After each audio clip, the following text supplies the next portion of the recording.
એક મહત્વના સમાચાર સામે આવી રહ્યા છે G7 સમિટમાંથી। G7 સમિટમાં વડાપ્રધાન મોદીએ ભારતીય ખલાસીઓના મોતનો મુદ્દો ઉઠાવ્યો છે। વૈશ્વિક મંચ પર પીએમ મોદી ગરજ્યા છે। ડોનાલ્ડ ટ્રમ્પની હાજરીમાં જ પીએમ મોદીએ પશ્ચિમ એશિયાના તણાવ અને દરિયાઈ સુરક્ષા પર ચિંતા વ્યક્ત કરી છે।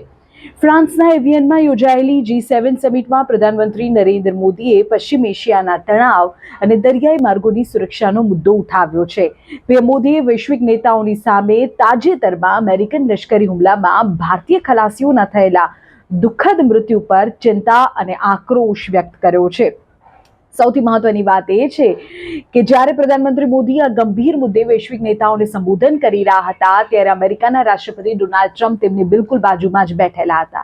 ટ્રમ્પની હાજરીમાં જ ભારતીય નાગરિકોની સુરક્ષાનો મુદ્દો ઉઠાવીને પીએમ મોદીએ દુનિયાને સ્પષ્ટ સંદેશ આપ્યો છે કે ભારત પોતાના નાગરિકોની સુરક્ષા સાથે કોઈ બાંધછોડ નહીં કરે।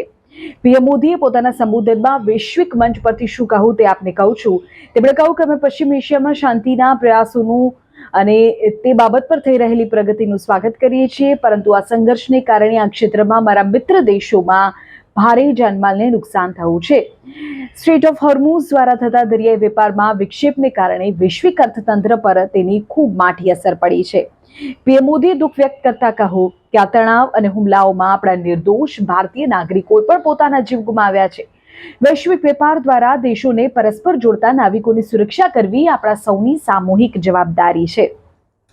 તેમણે કહ્યું કે આપણે સૌએ ભેગા મળીને એ સુનિશ્ચિત કરવું પડશે કે દરિયાઈ માર્ગો સુરક્ષિત રહે અને કોઈ પણ નાવિક ભયના ઓથાર વિના પોતાનું કાર્ય કરી શકે। તેમણે કહ્યું કે વૈશ્વિક રાજકારણમાં તેમના મુદ્દાને લઈને, તેમની આ વાતચીતને લઈને અત્યારે ગરમાવું છે। તેમના સંબોધનને લઈને, તેમની આક્રોશ અને ચિંતાને લઈને ગરમાવો છે।